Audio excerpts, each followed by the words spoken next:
खुलुमबाय फुंबिलिनि रादाबखौ फरायदों आं राजिब बसुमतारी आरो बे समाव नोंथांमोननि गेजेराव लानानै फैदों बिटिआर गोरोबथानि दफानि मोनसे बिग ब्रेकिं आपडेट एबा दुलाराय बर' फरायसा आफादनि मोनसे गोख्रों दाबि आरो नोंथांमोना बे समाव मिथिगौदि बर' हारिनि गेजेराव थांनाय 2020 मायथाइनि 27 जानुवारि खालाराव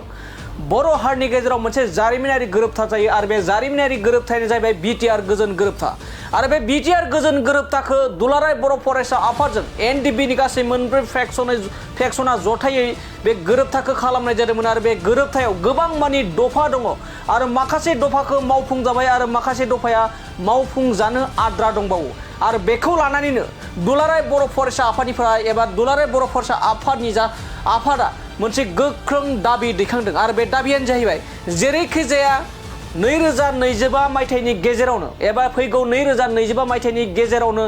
बिटिआर गोजोन गोरोबथानि जा दफा दङ बे दफाया जेरैखि जाया मावफुं जानांगौ आरो बे गोख्रों बाथ्रा एबा दाबिखौ खालामदों दुलाराय बर' फरायसा आफादनि आफादगिरि दिपेन बर' बिथाङा बे समाव बिग ब्रेकिं आपडेट आरो बे समाव नोंथांमोन फिन फोरमायबावोदि बिटिआर गोजोन गोरोबथानि गासैबो दफाफोरा जेरैखि जाया फैगौ 2025 मायथाइनि गेजेरावनो मावफुं जाजोबनांगौ आरो बे गोख्रों दाबिखौ खालामदों दुलाराय बर' फरायसा आफादनि आफादगिरि दिपेन बर' बिथाङा बे समाव फिन फोरमायबावोदि बर' हारिनि गेजेराव थांनाय 2020 मायथाइनि 27 जानुवारि खालाराव बिटिआर गोजोन गोरोबथा जादोंमोन आरो बे बिटिआर गोजोन गोरोबथानि एबा गोरोबथाखौ बर' हारिनि दुलाराय बर' फरायसा आफाद थामहिनबा बर'नि सिनस्रि दुलाराय बर' फरायसा आफाद आरो एनडिबिनि गासै मोनब्रै फेक्सना जथायै बे बर' हारिनि मोनसे जारिमिनारि गोजोन बिटिआर गोजोन गोरोबथाखौ खालामनाय जादोंमोन आरो बे दफाफ्रा माखासे मानि दिनैसिम मावफुं जायाखै आरो बे मावफुं जायैखौ लानानै दुलाराय बर' फरायसा आफादा थांनाय 29 मे खालाराव थामहिनबा भिडिअ कनफारेन्सनि गेजेरजों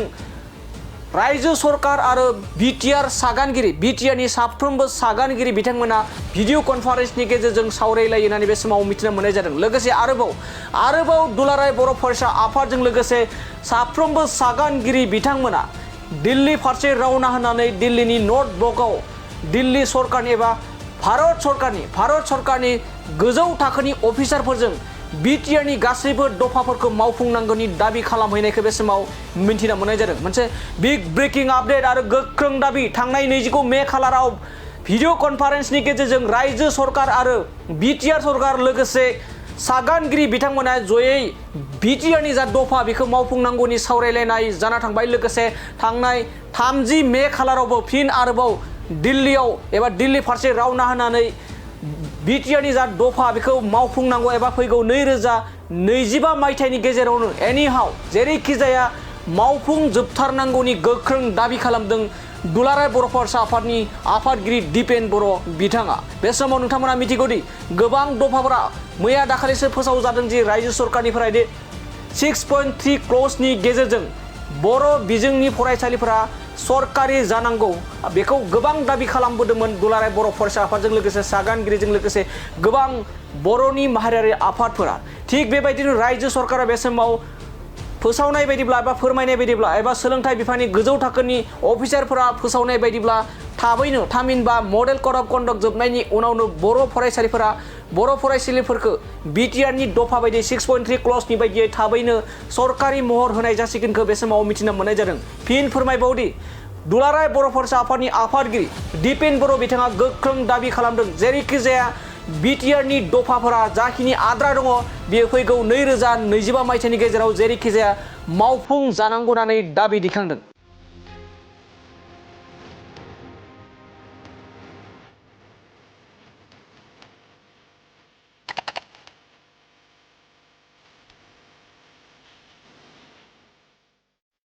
खुलुमबाय फुंबिलिनि रादाबखौ फरायदों आं राजिब बसुमतारी आरो बे समाव नोंथांमोननि गेजेराव लानानै फैदों बिटिआर गोरोबथानि दफानि मोनसे बिग ब्रेकिं आपडेट एबा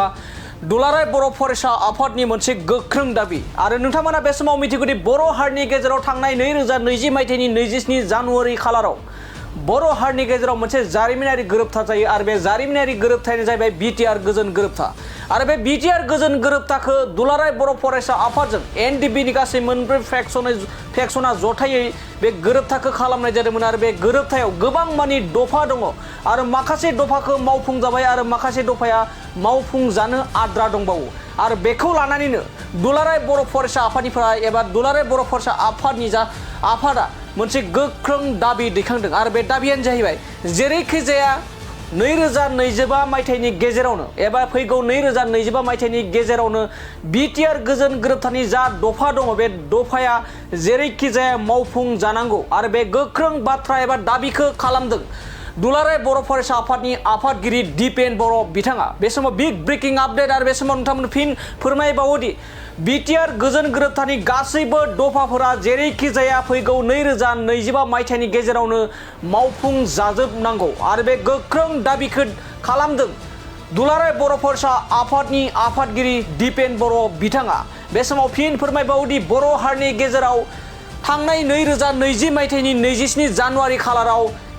बिटिआर गोजोन गोरोबथा जादोंमोन आरो बे बिटिआर गोजोन गोरोबथानि एबा गोरोबथाखौ बर' हारिनि दुलाराय बर' फरायसा आफाद थामहिनबा बर'नि सिनस्रि दुलाराय बर' फरायसा आफाद आरो एनडिबिनि गासै मोनब्रै फेक्सना जथायै बे बर' हारिनि मोनसे जारिमिनारि गोजोन बिटिआर गोजोन गोरोबथाखौ खालामनाय जादोंमोन आरो बे दफाफ्रा माखासे मानि दिनैसिम मावफुं जायाखै आरो बे मावफुं जायैखौ लानानै दुलाराय बर' फरायसा आफादा थांनाय 29 मे खालाराव बिटि थामहिनबा भिडिअ कनफारेन्सनि गेजेरजों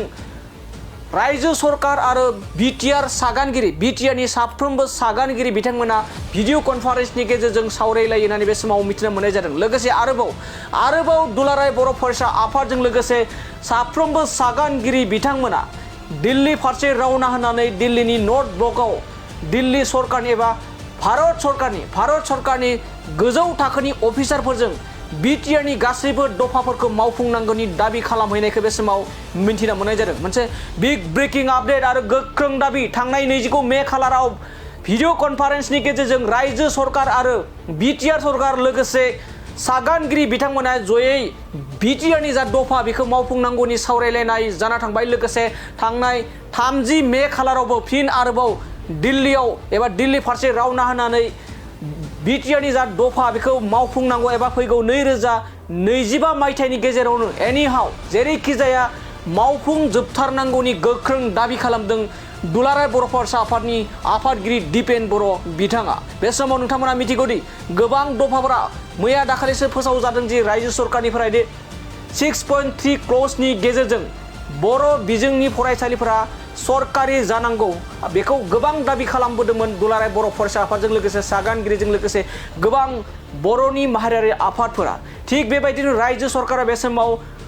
फोसावनाय बायदिब्ला एबा फोरमायनाय बायदिब्ला एबा सोलोंथाइ बिफाननि गोजौ थाखोनि अफिसारफोरा फोसावनाय बायदिब्ला थाबैनो थामहिनबा मडेल कड अफ कन्डक्ट जोबनायनि उनावनो बर' फरायसालिफोरखौ बिटिआरनि दफा बायदि 6.3 क्लजनि बायदियै थाबैनो सरकारि महर होनाय जासिगोनखौ बे समाव मिथिनो मोननाय जादों फिन फोरमायबावदि दुलाराय बर' फरायसा आफादनि आफादगिरि दिपेन बर' बिथाङा गोख्रों दाबि खालामदों जेरैखि जाया बिटिआरनि दफाफोरा जाखिनि आद्रा दङ बेयो फैगौ 2025 मायथाइनि गेजेराव जेरैखि जाया मावफुं जानांगौ होननानै दाबि दैखांदों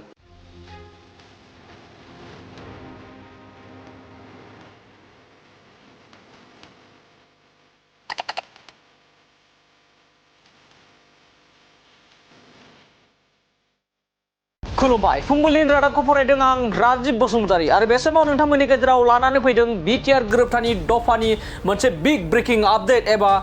दुलाराय बर' फरायसा आफादनि मोनसे गोख्रों दाबि आरो नोंथांमोना बे समाव मिथिगौदि बर' हारिनि गेजेराव थांनाय 2020 मायथाइनि 27 जानुवारि खालाराव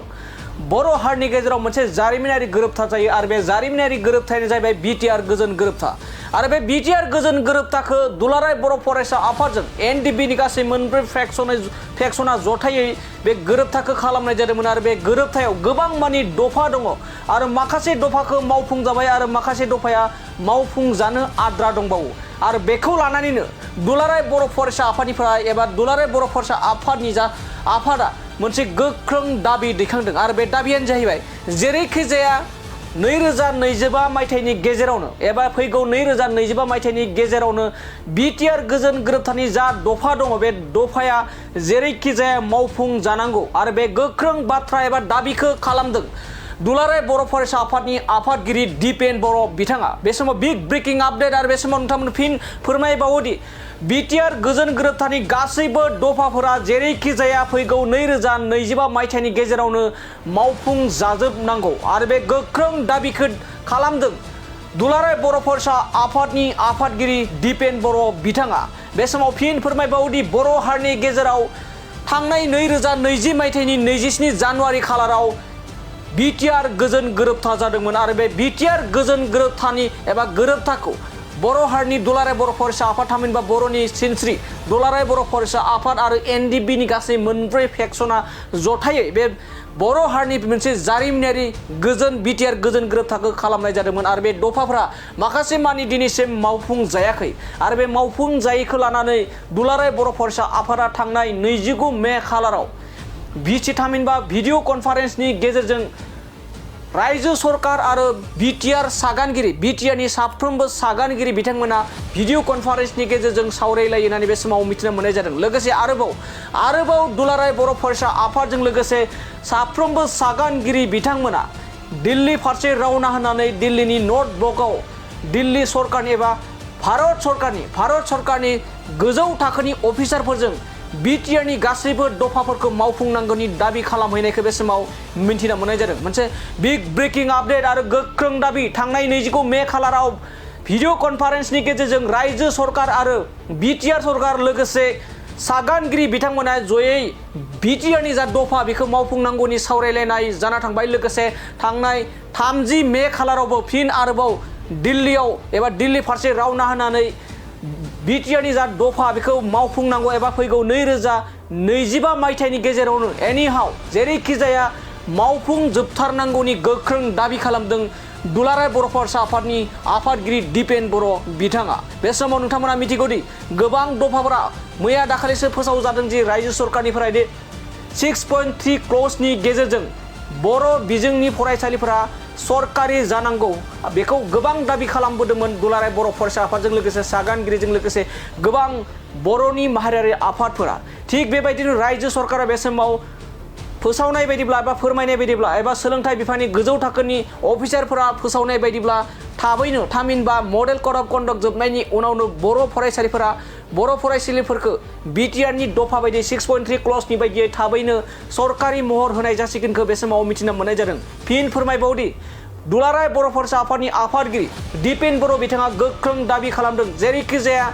बिटिआरनि दफाफोरा जाखिनि आद्रा दङ बेयो फैगौ 2025 मायथाइनि गेजेराव जेरैखि जाया मावफुं जानांगौ होननानै दाबि दिखांदों।